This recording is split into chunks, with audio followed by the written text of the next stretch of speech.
नमस्कार दोस्तों, आपका बहुत बहुत स्वागत करता हूं। साथियों, आप सभी का स्वागत है आपके अपने YouTube चैनल ओम डिजिटल स्टडी पर। साथियों, मैं हूं राकेश सिहाग। तो साथियों, मुझे ऐसा लग रहा है कि आप अपने एग्ज़ाम को लेकर के सीरियस बिल्कुल भी नहीं हो। क्यों? क्योंकि आप देख सकते हो, पहले जब एग्ज़ाम की डेट आ गई थी, आपका एग्ज़ाम होना था, तब आप बहुत अच्छे से इस क्लास का रिस्पॉन्स दे रहे थे, बहुत अच्छे से आप इस क्लास का सहयोग कर रहे थे। लेकिन पिछले 2-3 दिन से मैं देख रहा हूँ क्लास में बिल्कुल भी आप सहयोग नहीं कर पा रहे हो। साथियों, कोई बात नहीं, मेरा काम पढ़ाने का है। मैं ये 500 क्वेश्चन कंप्लीट करवा देता हूँ। जैसे मेरे 500 क्वेश्चन कंप्लीट होंगे, उसके बाद आपके लिए मैं साइंस स्टार्ट कर दूंगा, और वो भी थ्योरी क्लास, जो आपकी हर एग्जाम की दृष्टि से इंपॉर्टेंट होगी, हर प्रकार के एग्जाम को कवर करेगी। एक बार वो क्लास लेके देखना, फिर आपको पता चलेगा कितना इंटरेस्ट आपको आता है। बहुत अच्छी तैयारी आपको मैं करवाऊंगा, कहीं आपको भटकने की आवश्यकता नहीं है। साइंस के अंदर आप इस चैनल के माध्यम से बहुत अच्छी अपनी प्रिपरेशन कर सकते हो। साथियों, ये मेरे 500 क्वेश्चन कंप्लीट हो जाते हैं, 3-4 क्लास हो रहेंगे, उसके बाद ये कंप्लीट हो जाएंगे। उम्मीद करता हूँ आप बिल्कुल सहयोग करेंगे। अगर आपने सच में ये लगता है कि मैं आपके लिए मेहनत करता हूँ, तो प्लीज़ क्लास को आप शेयर कर देंगे। और चैनल पर अगर पहली बार आप जुड़े हैं, तो चैनल को आप सब्सक्राइब करके बेल आइकन को प्रेस करेंगे, जिससे कि थोड़ा है ना पढ़ाने में मोटिवेशन मिलता रहे। चलिए साथियों, क्लास को स्टार्ट करते हैं। आज हम बात करने वाले हैं 11 नंबर क्लास की, है ना। 11 नंबर क्लास के बारे में पढ़ेंगे। आज हम 320 नंबर क्वेश्चन से पढ़ना स्टार्ट करेंगे। पीछे मैंने आपको 319 नंबर क्वेश्चन तक मैंने आपको करवा दिया था, और आज का जो टॉपिक रहेगा वो बड़ा शानदार रहने वाला है। चलिए क्लास को स्टार्ट करते हैं। देखिए, हमारा जो टॉपिक चल रहा है वो भौतिक विज्ञान चल रहा है, और भौतिक विज्ञान में मैं आपको प्रकाश के बारे में करवा चुका हूँ, लाइट के बारे में करवा चुका हूँ, विद्युत ऊर्जा के बारे में मैं आपको करवा चुका हूँ, विद्युत ऊर्जा के बारे में करवा चुका हूँ। इसके साथ साथ साथियों, मैं आपको जो आपका अभी स्टार्ट करूंगा वो करूंगा कार्य, समय और ऊर्जा, कार्य शक्ति और ऊर्जा, कार्य शक्ति और ऊर्जा ना, कार्य शक्ति और ऊर्जा का टॉपिक स्टार्ट करने जा रहा हूं आज। और ये टॉपिक आज मैं क्लियर भी कर दूंगा, कंप्लीट कर दूंगा। और उसके बाद एक इंपॉर्टेंट आता है गुरुत्वाकर्षण, गुरुत्वाकर्षण और पढ़ेंगे। उसके बाद मैं आपको केमिस्ट्री करवाऊंगा, है ना। ये टॉपिक मैं आपको इंपॉर्टेंट करवा दूंगा। उसके बाद हम थ्योरी क्लास करेंगे। केमिस्ट्री पढ़ने के बाद मेरे 500 क्वेश्चन कंप्लीट हो जाएंगे। उसके बाद हम स्टार्ट कर देंगे बायोलॉजी को बहुत अच्छे से, थ्योरी क्लास, ठीक है। चलिए, तो जो भी मेरे साथी जुड़े हैं उनसे रिक्वेस्ट करना चाहूंगा, एक बार क्लास को शेयर कर देंगे। मैं क्लास को स्टार्ट करने जा रहा हूं। चलिए, 320 नंबर क्वेश्चन से आज की क्लास को हम स्टार्ट करते हैं। और मैं थोड़ा सा इसको बड़ा कर देता हूं। ये मैंने आपके सामने जूम कर दिया साथियों। और देखिए, अब हम क्वेश्चन के ऊपर आते हैं। क्वेश्चन है कि बल और विस्थापन का गुणनफल क्या कहलाता है। अच्छा, बल का प्रतीक होता है आपका F, और विस्थापन का प्रतीक आपका S होता है ना। विस्थापन को हम S के द्वारा प्रदर्शित करते हैं। तो आपको दिया है F और S का गुणनफल। F और S के गुणनफल को क्या कहा जाता है? तो F और S के गुणनफल को कहा जाता है साथियों कार्य। क्या कहा जाता है? कार्य कहा जाता है। और कार्य को हम क्या लिखते हैं? W से हम इसको प्रदर्शित करते हैं। उम्मीद करते हैं बात आपको समझ में आई होगी। तो कार्य का मात्रक, कार्य का सूत्र क्या होता है? F गुणा S, यानी F यानी कहने का मतलब बल, और S यानी विस्थापन। विस्थापन और बल को हम अगर गुणा कर देते हैं तो हमें हमारे पास में क्या निकल के आता है? कार्य निकल के आता है। अच्छा, कार्य के और भी फॉर्मूला आपको ध्यान रखने हैं। ये फॉर्मूला कब लगेगा? जब आपको किसी प्रकार का कोण नहीं दे रखा हो। जब किसी प्रकार का कोण नहीं दे रखा हो, तब आप ये सूत्र लगाओगे। अगर आपको थीटा कोण दे दे, क्या दे दे? कोई थीटा कोण दे दे। अब इस थीटा की जगह कुछ भी हो सकता है, ये एक आपका कोण है थीटा। अगर आपको थीटा कोण दे दिया ना, तब आपका सूत्र बदल जाएगा। तब आप क्या लिखोगे? W बराबर आप लिखोगे FS कोस थीटा। क्या लिखोगे? FS कोस थीटा, है ना, जब आपको थीटा कोण दिया हो। अच्छा, एक और सूत्र होता है, जब कोई वस्तु ऊंचाई के ऊपर हो। जब कोई वस्तु ऊंचाई के ऊपर हो तो W का मात्रक क्या होता है? तो सॉरी, W का कार्य, W यानी कार्य का सूत्र क्या होता है? mgh। क्या होता है? mgh। यानी जब कोई वस्तु ऊंचाई के ऊपर स्थित हो, तब आप कार्य का मान निकालने के लिए कौन से सूत्र का प्रयोग करोगे? mgh सूत्र का प्रयोग करोगे, ठीक है, mgh। तो यह बात आपको समझ में आ गई होगी। और जी का मान आपको पता है 9.8 होता है, लेकिन आप 10 भी इसको मान सकते हो, ठीक है ना। ये बात आपको ध्यान रखनी है। तो आपका कार्य इसका क्या हो जाएगा? बिल्कुल करेक्ट आंसर हो जाएगा। अगला सूत्र क्वेश्चन है कि कार्य का SI मात्रक क्या है। कार्य का SI मात्रक क्या है? तो साथियों, कार्य का जो SI मात्रक है वो है आपका क्या? जूल। क्या है? जूल। ऑप्शन नंबर आपका जो ए है वो क्या हो जाएगा? आपका बिल्कुल करेक्ट हो जाएगा। कार्य का मात्रक क्या होता है? जूल होता है, जो आपका बिल्कुल क्या हो गया, करेक्ट हो गया, जूल। अच्छा, ये जो अर्घ दे रखा है ये कार्य का सीजीएस मात्रक है, सीजीएस पद्धति में मात्रक है। सीजीएस पद्धति के अंदर मात्रक क्या है, कार्य का अर्घ है। अच्छा, एक अर्घ का मान जूल में कितना होता है, आपसे पूछा जा सकता है एक अर्घ का मान जूल में कितना होता है, तो ध्यान रखोगे 10 की घात -7 जूल। 10 की घात -7 जूल किसके बराबर होता है, एक अर्घ के बराबर होता है। अच्छा, ये किलोवाट किसका मात्रक है साथियों, किलोवाट आपका शक्ति का मात्रक है। किसका मात्रक है, शक्ति का मात्रक। और ये वाट भी किसका मात्रक है, शक्ति का मात्रक है। ये सारी बातें आपको समझ में आ गई होंगी। कार्य का ऐसा ही मात्रक आपको पूछा था, ऑप्शन नंबर ए आपका बिल्कुल राइट होगा। अगला क्वेश्चन है कि किस कोण पर किए गए कार्य का मान शून्य होता है। आपको यह पूछा है कि ऐसा कौन सा कोण है जिसके ऊपर कार्य का मान क्या हो जाएगा, शून्य हो जाएगा। सूत्र हमारा होता है एफ एस कोस थीटा। मैंने यहाँ पर कोस थीटा क्यों लिया है, क्योंकि यहाँ पर क्या दे रखा है, कोण दे रखा है, तो कोस थीटा वाला सूत्र हमें लेना पड़ेगा। अब देखिए, एफ का हमें कोई लेना देना नहीं, हमें एस का कोई लेना देना नहीं है, हमें क्या लेके आना है, इस डब्ल्यू का मान 0 लेके आना है। अब 0 कब आएगा, 0 तभी आएगा साथियों जब हम क्या करेंगे, इस कोस थीटा का मान 0 लेके आएंगे। अब अगर मैं कोस थीटा का मान, इस थीटा की जगह मैं आपके सामने 60 डिग्री रखता हूं, तो कोस 60 डिग्री का मान 0 नहीं होता है। तो कोस जो आपका 90 डिग्री होता है ना, कोस 90 डिग्री, उसका मान कितना होता है, आपका 0 होता है। कितना होता है, 0। कोस 90 डिग्री का मान 0 होता है। तो जब आपका कोण 90 डिग्री होगा तब कार्य का मान क्या आएगा, शून्य आएगा। क्योंकि अगर ये शून्य आ गया ना, ये मान शून्य आ गया, तो हम शून्य को गुणा करेंगे एफ एस से, तो क्या आएगा, शून्य ही आएगा। तो आपको ध्यान रखना है कि अगर कोण 90 डिग्री है, अगर कोण 90 डिग्री है तो किया गया कार्य आपका कितना होगा, शून्य होगा साथियों। ऑप्शन नंबर आपका जो सी है वो क्या हो जाएगा, करेक्ट हो जाएगा। उम्मीद कर सकता हूं आप ये बात समझ गए होंगे। हमें कोस थीटा का मान 0 डिग्री लेके आना था, मतलब 0 लेके आना था। और 0 कब आएगा, जब हम कोस थीटा की जगह 90 डिग्री रखेंगे ना, तभी 90 डिग्री का मान, कोस 90 डिग्री का मान आपका 0 होता है। 60 का, 45 का, 180 का आपका मान 0 डिग्री सॉरी नहीं होता है ना, 0 मान नहीं होता है। कोस 90 का ही मान 0 होता है। और जब ये 0 आ गया ना, तो आपका पूरा मान कार्य का क्या आ गया, 0 आ गया। ऑप्शन नंबर आपका सी बिल्कुल करेक्ट हो जाएगा। अगला क्वेश्चन है कि अंतरिक्ष में चक्कर लगाते हुए एक उपग्रह का कार्य कितना होता है। यानी कोई अंतरिक्ष है, उस अंतरिक्ष के अंदर उपग्रह चक्कर लगा रहा है, कोई उपग्रह अंतरिक्ष के अंदर चक्कर लगा रहा है, तो उसका किया गया कार्य कितना होगा। देखिए, सबसे पहले बात आपको ये याद रखनी पड़ेगी कि कार्य होना कब माना जाता है। कार्य होना कब माना जाता है, जब क्या उत्पन्न हो, विस्थापन उत्पन्न हो। जब विस्थापन होगा तभी हम क्या मानेंगे, कार्य हुआ मानेंगे। यानी जब विस्थापन उत्पन्न होता है ना, तभी कार्य होना माना जाता है विज्ञान के अंदर। विज्ञान के अंदर कार्य होना कब संपन्न माना जाता है, तो जब विस्थापन उत्पन्न हो जाए। अब देखिए, यहां पर दे रखा है कि उपग्रह द्वारा कितना कार्य किया जाता है। अंतरिक्ष में चक्कर लगा रहा है, और चक्कर इस प्रकार से वर्ताकार पथ में लगाता है। तो वर्ताकार पथ में जो विस्थापन होता है ना, वो बिल्कुल शून्य होता है। कैसे, मान लो यहां से उपग्रह चला और उसने इस प्रकार से क्या कर दिया, एक चक्कर लगा दिया। तो ये चक्कर लगाया तो वापस वहीं पर आ गया, वापस वहीं पर आ गया, तो इसका विस्थापन तो शून्य हो गया ना। अगर विस्थापन 0 है, एस का मान ही 0 है, तो उस कार्य का मान भी कितना आएगा, शून्य आएगा। उस कार्य का मान भी कितना आएगा, शून्य आएगा। आई बात समझ में। यानी कोई भी उपग्रह अंतरिक्ष के अंदर चक्कर लगा रहा है, तो उसके द्वारा किया गया कार्य क्या होगा, शून्य होगा। क्यों होगा, वो मैंने आपको बता दिया। क्योंकि कार्य होने के लिए विस्थापन होना जरूरी है, और यहां पर विस्थापन बिल्कुल भी नहीं हो रहा है। क्यों, क्योंकि वो चक्कर लगा रहा है, यहां से चलेगा और यहीं पर वापस आके इस प्रकार से अपना एक चक्कर पूरा कर लेगा। तो इसने एक चक्कर पूरा कर लिया, वापस वहीं पर आ गया, यानी इसका विस्थापन बिल्कुल भी नहीं हुआ। इसका विस्थापन बिल्कुल भी नहीं हुआ, तब हम क्या बोलेंगे, 0 मानेंगे इस विस्थापन को 0 मानेंगे, तो कार्य भी क्या हो जाएगा, आपका शून्य हो जाएगा। अगला क्वेश्चन है कि कार्य करने की क्षमता को क्या कहा जाता है। देखिए, 2-3 बात मैं आपको बताऊंगा। एक होता है आपका कार्य करने की दर, कार्य की दर या फिर कार्य करने की दर, कार्य करने की दर एक नंबर बात। दूसरी बात है कार्य करने की क्षमता, कार्य करने की क्षमता। ये 2 बातें आपको ध्यान रखनी है।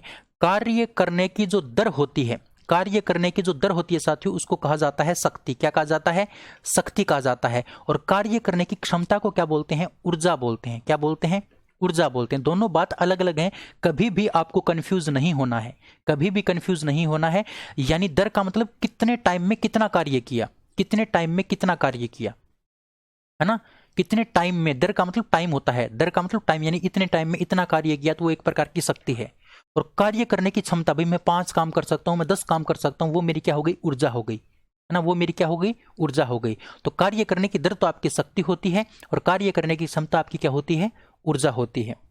अच्छा, संवेग क्या होता है, तो संवेग का सूत्र होता है P बराबर mv। m का मतलब द्रव्यमान और v का मतलब वेग, यानी वेग और द्रव्यमान के गुणनफल को हम क्या बोलते हैं, संवेग बोलते हैं। किसी भी वस्तु के द्रव्यमान और उसके वेग को हम क्या बोलते हैं, संवेग बोलते हैं। साथियों ध्यान रखना, P बराबर mv आपका सूत्र होता है। m का मतलब द्रव्यमान और v का मतलब आपका वेग। तो किसी भी वस्तु के द्रव्यमान और वेग का जो गुणनफल होता है उसको हम क्या बोलते हैं, संवेग बोलते हैं। अच्छा, त्वरण क्या होता है, तो ध्यान रखना, त्वरण जो होता है ना, वो वेग परिवर्तन की जो दर होती है, वेग परिवर्तन की दर को हम क्या बोलते हैं, वेग परिवर्तन की जो दर होती है उसको हम त्वरण बोलते हैं। यानी कितने टाइम में कितना वेग में परिवर्तन हो रहा है। मान लो 5 सेकंड में 10 किलोमीटर का वेग परिवर्तित हो रहा है, तो उसको हम क्या बोलेंगे, त्वरण बोलेंगे, है ना। तो वेग परिवर्तन की जो दर है वो आपका त्वरण कहलाता है। उम्मीद कर सकता हूँ बात आपको समझ में आ गई होगी। इस क्वेश्चन का आंसर आपका ऊर्जा होगा, क्योंकि आपको ये पूछा है कि कार्य करने की क्षमता किसे कहते हैं, तो उससे हम ऊर्जा बोलते हैं। शक्ति कार्य करने की दर को कहा जाता है। ये बातें आपको समझ में आ गई होगी। चलिए आगे बढ़ते हैं। सभी चीज़ों को आपको याद रखना है साथियों, और साइंस इतना भी सरल नहीं है कि आप इसको सपने में याद कर लो या फिर सोच लो कि मेरी याद है और आपको याद हो जाए, ऐसा नहीं होगा। आपको पढ़ना पड़ेगा साथियों, मेहनत करनी पड़ेगी। कुछ करने के लिए कुछ खोना पड़ता है, और खोना आपको क्या है, सिर्फ और सिर्फ अपना जो मन का जो त्याग है ना, मतलब मन के अंदर आपके जो बाहर घूमने की, दोस्तों के साथ घूमने की, बातें करने की, है ना, तो वो सभी जो आपकी भावनाएं हैं उनको त्यागना पड़ेगा। और आपको अपने मम्मी पापा के लिए आपको अच्छे से पढ़ना पड़ेगा, क्योंकि उन्होंने बहुत बड़े बड़े सपने आपके लिए देख रखे हैं। अगला क्वेश्चन है कि ऊर्जा का SI मात्रक क्या है। तो साथियों ध्यान रखना, कार्य और ऊर्जा का एक ही मात्रक होता है। कार्य और ऊर्जा का एक ही मात्रक होता है आपका, वो होता है जूल। जूल कार्य और मात्रा, कार्य और ऊर्जा का एक ही मात्रक है आपका जूल, ध्यान रखना। और ये जो पास्कल है साथियों, पास्कल आपका दाब का क्या है, मात्रक है। दाब का मात्रक पास्कल है और कैलोरी आपका उष्मा का मात्रक है। ठीक है, दाब का मात्रक आपका पास्कल है। उम्मीद कर सकता हूं बात आपको समझ में आ गई होगी। अगला क्वेश्चन है कि टेलीफोन लाइन में कौन सी ऊर्जा प्रवाहित होती है। आपकी जो टेलीफोन लाइन होती है, टेलीफोन की लाइन है ना, टेलीफोन की जो लाइन होती है उसके अंदर कौन सी ऊर्जा प्रवाहित होती है। तो साथियों याद रखना पड़ेगा। अब आपके दिमाग में आया होगा उसमें ध्वनि ऊर्जा प्रवाहित होती है। ध्वनि ऊर्जा प्रवाहित नहीं होती टेलीफोन के अंदर। टेलीफोन की लाइन आपको पूछा है, टेलीफोन यानी आपका ये टेलीफोन है, टेलीफोन में जो आपके इस प्रकार से आके लगती है ना, वो डोरी लगती है, आपकी जो तार लगता है, उसमें तो आपकी विद्युत धारा प्रवाहित होती है। कौन सी धारा प्रवाहित होती है, विद्युत धारा प्रवाहित होती है। ऑप्शन नंबर आपका बी करेक्ट होगा। कौन सी ऊर्जा प्रवाहित होती है, विद्युत ऊर्जा प्रवाहित होती है। हाँ, उस फोन में हम बोलते हैं, उस फोन में बोलते हैं, तब हमें क्या करते हैं, हमारे मुंह से जो निकलती है वो क्या निकलती है, ध्वनि ऊर्जा निकलती है। क्या निकलती है, ध्वनि ऊर्जा। वो बात अलग है। लेकिन टेलीफोन के अंदर जो तार होता है उसमें टेलीफोन की जो लाइन है उस लाइन को बोलेंगे तार, और तार के अंदर आपकी विद्युत धारा होती है। अगला क्वेश्चन है कि रासायनिक ऊर्जा का विद्युत ऊर्जा में रूपांतरण करने वाला साधन कौन सा है। देखिए आपको समझना है, मोटर क्या करता है, मोटर आपको पता है, अभी हम क्या करते हैं, मोटर को विद्युत देते हैं यानी बिजली देते हैं, तब वो क्या करता है, हमें काम करके देता है। भाई पंखा घुमाना, है ना, कोई भी काम हो वो मोटर के द्वारा करते हैं हम। तो हम क्या करते हैं, लाइट देते हैं, उसको विद्युत देते हैं, और वो क्या करने लगता है, काम करने लगता है। और काम करने की क्षमता क्या कहलाती है, यानी काम करने की जो ऊर्जा, उसको हम यांत्रिक ऊर्जा बोलते हैं। क्या बोलते हैं, यांत्रिक ऊर्जा।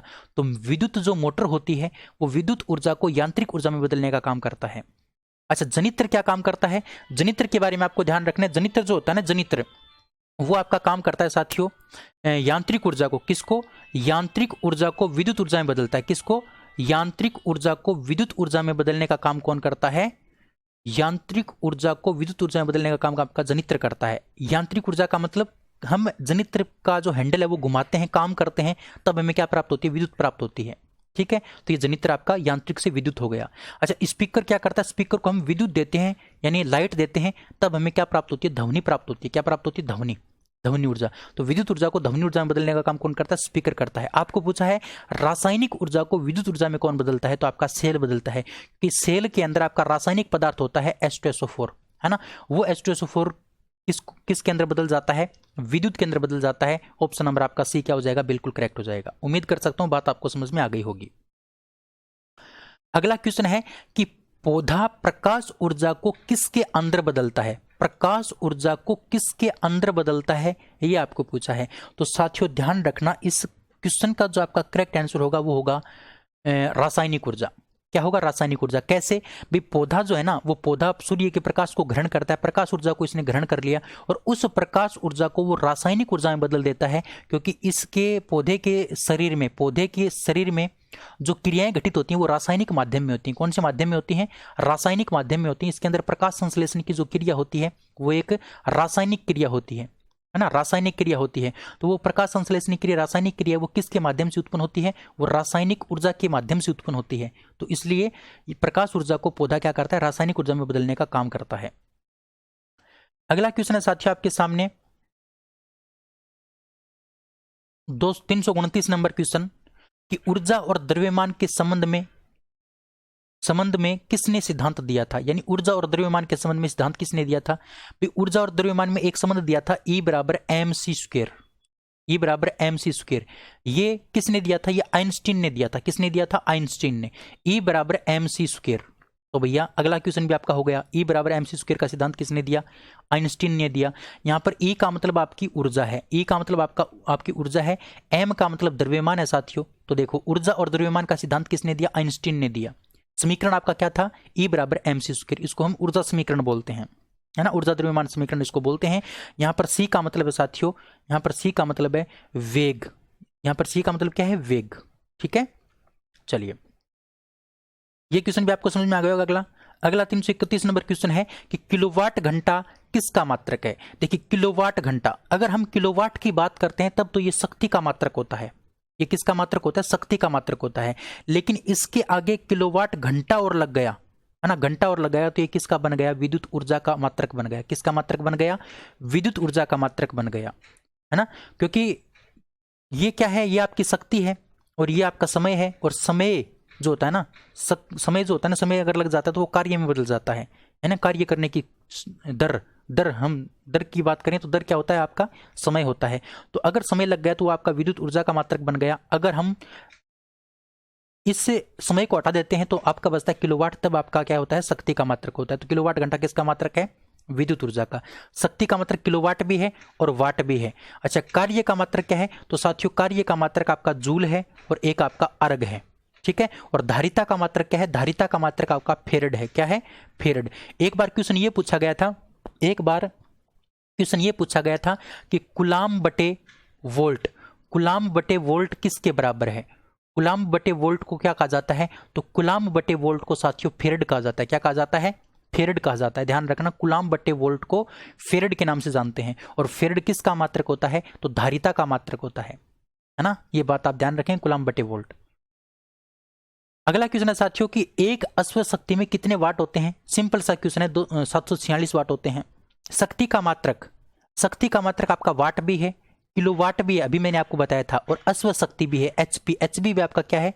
एचपी भी आपका एक शक्ति का ही मात्रक है। इसका मतलब ऑप्शन नंबर आपका डी क्या हो जाएगा? बिल्कुल करेक्ट। ये शक्ति के तीनों ही मात्रक किसके हैं? शक्ति के हैं।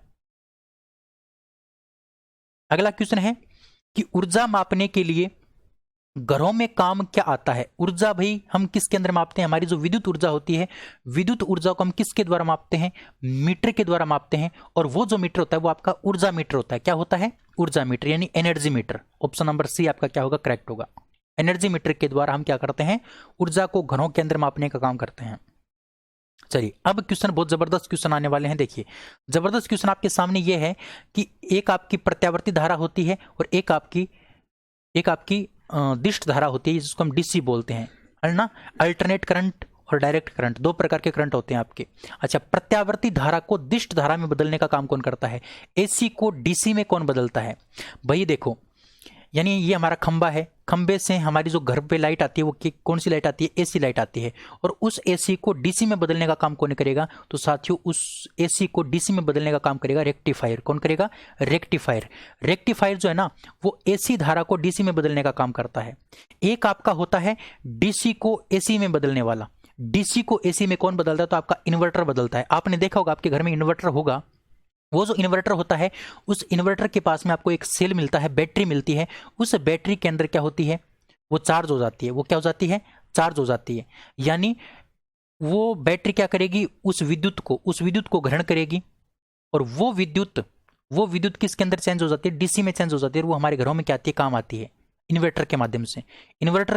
इन्वर्टर क्या कर देता है, उस एसी को, उस मतलब ये क्या करता है, डीसी को एसी में बदलने का काम करता है। यानी इस बैटरी से धारा लेता है, वो धारा कौन सी होती है, इस बैटरी से जो धारा लेता है वो आपकी डीसी धारा होती है। कौन सी धारा होती है, डीसी धारा, है ना। वो डीसी धारा इस इन्वर्टर के अंदर से जाती है, तो इन्वर्टर क्या कर देता है, एसी में बदल देता है, और वो एसी धारा हमारे घरों में काम आती है, वो एसी धारा हमारे घरों में काम आती है। तो ध्यान रखना, ये जो इन्वर्टर होता है ये क्या करता है, डीसी को एसी में बदलता है, और एसी को डीसी में बदलने का काम कौन करता है, तो रेक्टिफायर करता है।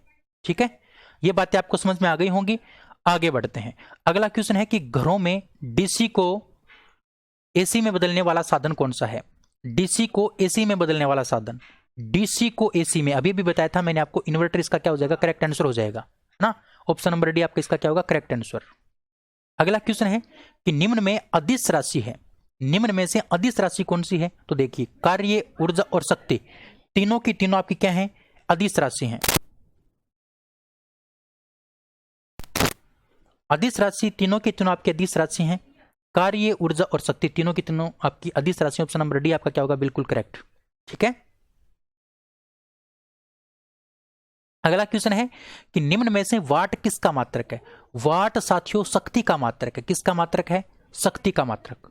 वाट किसका मात्रक है, शक्ति का मात्रक। ऊर्जा का मात्रक मैंने आपको बता दिया, जूल है और अर्ग भी है ना। और कार्य का मात्रक आपका क्या है साथियों, कार्य का मात्रक आपका जूल और अर्ग दोनों है ना, जूल और अर्ग दोनों। ये बात मैं आपको पीछे बता चुका हूं। चलिए आगे बढ़ते हैं नेक्स्ट क्वेश्चन की ओर। चलिए अगला क्वेश्चन आपके सामने 339 नंबर क्वेश्चन कि निम्न में से रासायनिक ऊर्जा का भंडार, रासायनिक ऊर्जा किसके अंदर पाई जाती है। भाई जनरेटर के अंदर रासायनिक ऊर्जा नहीं पाई जाती, मोटर में रासायनिक ऊर्जा नहीं पाई जाती, सौर ऊर्जा में तो आपकी प्रकाश ऊर्जा होती है। अच्छा, बैटरी जो होती है ना, बैटरी के अंदर आपका H2SO4 का उपयोग होता है, और वो एक प्रकार का रासायनिक पदार्थ है। तो इस बैटरी के अंदर क्या होती है, रासायनिक ऊर्जा होती है। अगला क्वेश्चन है कि 2 किलोग्राम की वस्तु को 5 मीटर की ऊर्ध्वाधर ऊंचाई तक उठाते हैं तो संपन्न कार्य। देखिए, आपको कार्य का मान पूछा, यानी आपको W का मान पूछा है। अब W के 3 सूत्र होते हैं, एक तो FS होता है, एक FS कोस थीटा होता है, और एक आपका होता है mgh। अब आपको देखना है कि कौन सा सूत्र आपको लगाना है। यह सूत्र कब लगेगा, जब आपको बल और विस्थापन दे रखा हो और कोण नहीं दे रखा हो, तब आप ये सूत्र लगाओगे। जब आपको बल और विस्थापन देके कोण दे दे, तब आप ये सूत्र लगाओगे। और जब आपको कोई ऊंचाई दे दे तब आपको ये सूत्र लगाना पड़ेगा। ये बात मैं आपको पहले बता चुका हूं। तो आपको सूत्र लगाना पड़ेगा mgh का, क्योंकि यहां पर क्या है, 5 मीटर की ऊर्ध्वाधर ऊंचाई है, इसका मतलब सूत्र आप mgh लगाओगे। तो W का मान, m का मतलब द्रव्यमान कितना दे रखा है, 2 किलोग्राम, ये m का मान दे रखा है, और ये आपकी h का मान दे रखा है, यानी हाइट, यानी h का मान। m का मान आपका 2 है, g का मान आपको पता है 10 लेना है, h का मान कितना होता है 5, h का मान 5 है, g का मान हमेशा आपको 10 लेना है। आप इसको गुना करोगे तो कितना आएगा साथियों, 100 जूल आएगा। कितना आएगा, 100 joule, 100 joule. Option number A आपका क्या हो जाएगा, करेक्ट। ठीक है, ये न्यूमेरिकल आपको इस प्रकार से बनाना है। अगला क्वेश्चन है कि यदि 5 किलोग्राम द्रव्यमान वाली वस्तु, 5 किलोग्राम यानी कहने का मतलब ये हमें m का मान दे दिया, वाली वस्तु 2 मीटर प्रति सेकंड के वेग से चल रही है। कितने मीटर वेग से चल रही है, 2 मीटर प्रति सेकंड के वेग से चल रही है, यानी ये हमें किसका मान दे दिया, v का मान दे दिया, यानी वेग को हम v से दर्शाते हैं। तो उत्पन्न गतिज ऊर्जा का मान कितना होगा। अच्छा, गतिज ऊर्जा को हम लिखते हैं k के द्वारा, काइनेटिक एनर्जी, यानी गतिज ऊर्जा k, और k का सूत्र होता है 1/mv²। अब ये याद रखने पड़ेंगे आपको, 1/2 mv²। तो k का मान निकालोगे तो 1/2 का 1/2, m का मान आपका 5 किलोग्राम है, और साथियों v का मान आपको 2 दे रखा है, और 2 को हम 2 बार लिखेंगे क्योंकि यहाँ पर स्क्वायर दे रखा है। 2 से 2 कैंसिल, कितना बचा आपका 10 जूल। कितना बचा, 10 जूल। ऑप्शन नंबर आपका ए बिल्कुल करेक्ट हो जाएगा। ठीक है, इसी प्रकार से अगला क्वेश्चन है कि यदि किसी वस्तु का वेग दोगुना कर दिया जाता है, यदि किसी वस्तु का वेग कितना कर दिया जाता है, दोगुना कर दिया जाता है, तो उसकी गतिज ऊर्जा में क्या फर्क पड़ेगा। देखिए, ये अभी आपका कितना आया था, 10 आया था। कब आया था, जब आपका वेग कितना था, 2 था। अब इस वेग को आप 2 गुना करके देख लो, इस वेग को आप 2 गुना करके देख लो, यानी 2 गुना करेंगे तो कितना आ जाएगा, 4 आ जाएगा। अब आप इसका मान निकाल के देखो तो k बराबर 1/2 गुना 5, तो आपका वही का वही रख लो, लेकिन आपने वेग का मान 2 गुना कर दिया, यानी 2 से 4 कर दिया, तो आपका 4 2 बार लिखेंगे, तो हम कितने बार काट देंगे, 2 बार। तो 500 का 20, और 20 को 2 से गुणा करेंगे कितना आएगा, 40 आएगा। अब देखो, 10 जूल और 40 जूल 10 जूल का कितने गुना 40 है, तो आपको पता है 10 जूल का 4 गुना आपका 40 है। इसका मतलब कितने गुना हो जाती है, तो 4 गुना हो जाती है आपकी गतिज ऊर्जा। कितने गुना हो जाती है, 4 गुना। अगर आपने वेग को 2 गुना कर दिया तो 4 गुना हो जाती है। ठीक है, ये बात आपको ध्यान रखनी है। इसी प्रकार से आगे बढ़ती रहती है ये। अगला क्वेश्चन है 43 नंबर क्वेश्चन कि जो चाबी वाली गाड़ी होती है उसमें जो संचित ऊर्जा होती है, चाबी वाली गाड़ी में कौन सी ऊर्जा संचित होती है। तो साथियों जो चाबी वाली गाड़ी होती है उसमें हम चाबी भर के छोड़ देते हैं इस प्रकार से, फिर वो चलना स्टार्ट करती है। तो पहले हमने चाबी भरी है ना, वो एक प्रकार की आपकी स्थितिज ऊर्जा है। वो एक प्रकार की क्या है, स्थितिज ऊर्जा। और चाबी भरने के बाद में वो जब चलती है, जब वो चलती है तो वो कौन सी ऊर्जा हो जाती है, गतिज ऊर्जा। जब वो गति करती है तो वो कौन सी ऊर्जा हो जाती है, गतिज ऊर्जा। लेकिन चाबी वाली गाड़ी के अंदर आपको पूछिए भी संचित ऊर्जा कौन सी होती है, उसके अंदर कौन सी ऊर्जा संचित होती है, पहले से कौन सी ऊर्जा होती है, तो उसके अंदर पहले से आपकी स्थितिज ऊर्जा होती है। और वो स्थितिज ऊर्जा धीरे धीरे आपकी गतिज ऊर्जा में बदलती जाती है। ठीक है, चलिए अगला क्वेश्चन है कि एक व्यक्ति एक दीवार को धक्का देता है। एक दीवार है और ये बेचारा आदमी है, ये इस दीवार को धक्का दे रहा है पर विस्थापित करने में असफल रहता है। इस दीवार को वो विस्थापित नहीं कर सकता, इस दीवार को वो विस्थापित नहीं कर सकता। तो साथियों जब विस्थापन नहीं होगा तो कार्य का मान क्या होगा, शून्य। तो वो साथियों कोई भी कार्य नहीं कर रहा है। ऑप्शन नंबर ए आपका क्या हो जाएगा, करेक्ट आंसर। ना तो वो ऋणात्मक कार्य कर रहा है, ना वो धनात्मक कर रहा है, ना वो अधिकतम कर रहा है। वो कर रहा है बिल्कुल लड्डू, यानी जीरो कार्य कर रहा है, शून्य कार्य कर रहा है। क्यों, क्योंकि वो इस दीवार के अंदर विस्थापन उत्पन्न नहीं कर पा रहा है। जब अगर विस्थापन उत्पन्न नहीं होगा तो कार्य क्या होगा, बिल्कुल शून्य। ऑप्शन नंबर ए आपका बिल्कुल राइट हो जाएगा। अगला क्वेश्चन है साथियों कि निम्नलिखित में से किसमें गतिज ऊर्जा नहीं है। गतिज ऊर्जा किसमें नहीं है, गतिज ऊर्जा उसमें होगी जो गति करेगी, जिसके अंदर गति होगी उसके अंदर गतिज ऊर्जा। तो चलती हुई गोली चल रही है, वो एक प्रकार की गतिज ऊर्जा है। बहता हुआ पानी, वो भी बह रहा है तो वो भी चल रहा है, इसका मतलब उसमें भी गति है, तो वो भी एक गतिज ऊर्जा है। चलता हुआ थोड़ा इस प्रकार से थोड़ा चलता है, इस प्रकार से ऊपर से हम मारते हैं तो उस चलते हुए थोड़े की बात करते हैं, तो वो आपका क्या है, गतिज ऊर्जा है। अगर यहीं पर आपको दे देता उठाया हुआ हथौड़ा, उठाया हुआ हथौड़ा, अब आपको चलने की बात नहीं दी है, आपको सिर्फ उठाने की बात दी है। हथौड़ा आपने उठा रखा है ऊपर, तो उसके अंदर साथियों स्थितिज ऊर्जा है। इसी प्रकार से खींचा हुआ धनुष, आपने धनुष को इस प्रकार से खींच रखा है साथियों, धनुष को खींच रखा है, और जब आप छोड़ोगे ना तब उसमें गति उत्पन्न होगी। तो जब आपने खींच रखा है तो उसके अंदर कौन सी ऊर्जा है, तो उसके अंदर आपकी स्थितिज ऊर्जा है। तो इस खींचे हुए धनुष में कौन सी ऊर्जा है, स्थितिज। इसके अंदर आपकी कौन सी नहीं है, गतिज ऊर्जा नहीं है। और आपको यही पूछा था, ऑप्शन नंबर डी आपका क्या हो जाएगा, करेक्ट आंसर हो जाएगा। ठीक है, चलिए अब मैं आपको कुछ इंपॉर्टेंट बातें बताता हूं जो आपको ध्यान होनी चाहिए, आपके दैनिक जीवन में आपको बहुत काम आती हैं, और साथियों आपके एग्जाम में बहुत बार ये क्वेश्चन पूछे जाते हैं। देखिए थोड़ा सा ये आगे चला गया, कोई बात नहीं, आपको तो थोड़ा सा इस बात को समझना है। हाँ देखिए, एक आपको ध्यान रखना, डायनमो को बोलते हैं जनित्र। डायनमो का दूसरा नाम क्या है, जनित्र। जनित्र क्या करता है मैं आपको बता चुका हूं। जनित्र के हंडल को हम घुमाते हैं तब वो हमें ऊर्जा देता है, कौन सी ऊर्जा, विद्युत ऊर्जा। तो जनित्र क्या करता है, यांत्रिक ऊर्जा को विद्युत ऊर्जा में बदलने का काम करता है। आपको पता होना चाहिए ये बात अच्छे से। दूसरी बात है विद्युत मोटर की। विद्युत मोटर को हम क्या करते हैं, विद्युत धारा देते हैं यानी बिजली देते हैं, तब हमें क्या करता है, वो काम करके देता है, यानी वो यांत्रिक ऊर्जा प्रदान करता है। तो विद्युत ऊर्जा को यांत्रिक ऊर्जा में बदलने का काम कौन करता है, विद्युत मोटर। इसी प्रकार से सौर सेल या फिर फोटो इलेक्ट्रिक जो सेल होता है, सौर सेल या जो फोटो इलेक्ट्रिक सेल होता है, सौर सेल क्या करेगा, सौर यानी सौर ऊर्जा यानी सूर्य की ऊर्जा को ग्रहण करेगा, यानी वो प्रकाश ऊर्जा को ग्रहण कर रहा है, और प्रकाश ऊर्जा के माध्यम से हमें क्या करता है, वो विद्युत देता है। क्या देता है, विद्युत। आपने सौर सेल देखा होगा, वो प्रकाश को ग्रहण करता है और हमें क्या प्राप्त होती है, विद्युत प्राप्त होती है। तो वो प्रकाश ऊर्जा को विद्युत ऊर्जा में बदलने का काम करता है। अच्छा, माइक्रोफोन क्या करेंगे, माइक्रोफोन में बोलेंगे तो हमें क्या प्राप्त होगी, ऊर्जा प्राप्त होगी, कौन सी, विद्युत ऊर्जा। तो ध्वनि ऊर्जा को विद्युत ऊर्जा में बदलने का काम कौन करता है, माइक्रोफोन करता है।